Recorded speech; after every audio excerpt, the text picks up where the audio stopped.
पक्ष की नवमी तिथि, बैसाख महीना,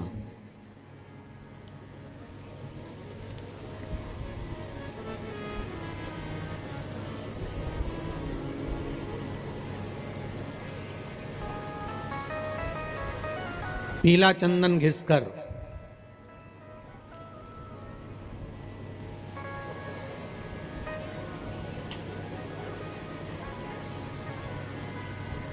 उस चंदन को एक सुंदर पीपल का कोमल पत्ता, कोमल पत्ता मतलब एकदम, एक तो पीपल का होता है कड़ला पत्ता, एकदम कड़क हो जाता है, और एकदम होता है कोमल पत्ता।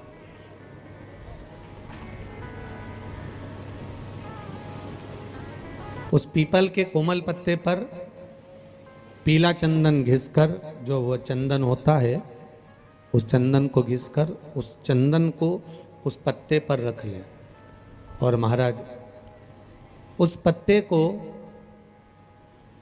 मध्याह्न के समय पर, जैसे जब सुबह के समय पर सारी पूजन हो जाए, अर्चना हो जाए, भगवान शिव के मंदिरों में जल समर्पित हो जाए, उसके बाद में जब बाबा एकदम आनंद में विराजे हों, तब जहां शिवलिंग रखा होता है,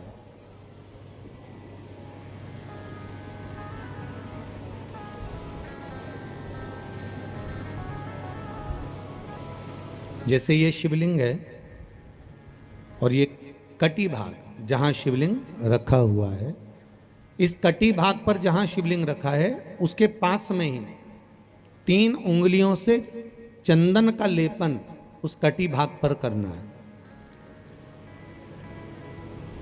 जो उंगलियां लगी रहेगी उसी को अशोक सुंदरी वाली जगह पर स्पर्श करना है, और अशोक सुंदरी वाली जगह पर स्पर्श कर कर कुछ देर तक चंदन लगे रहने देना है। उसके बाद में उस चंदन को वापस निकाल कर लेकर आना है।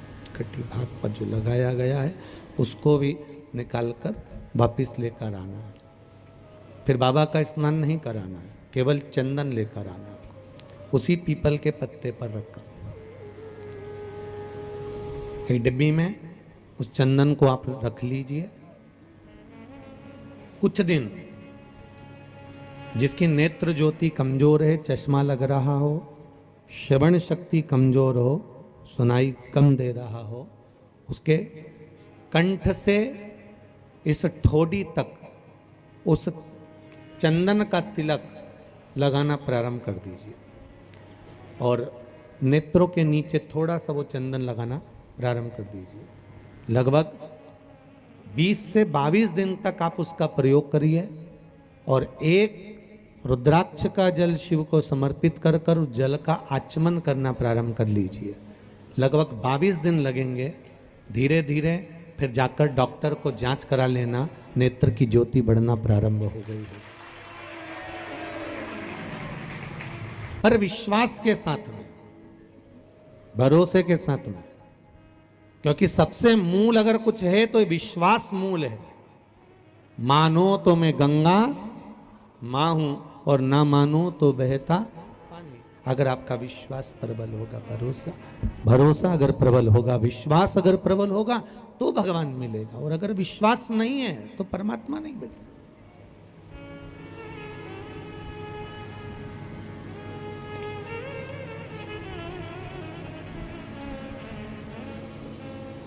विश्वास के बल पर भगवान की प्राप्ति है। विश्वास है तो शिव है।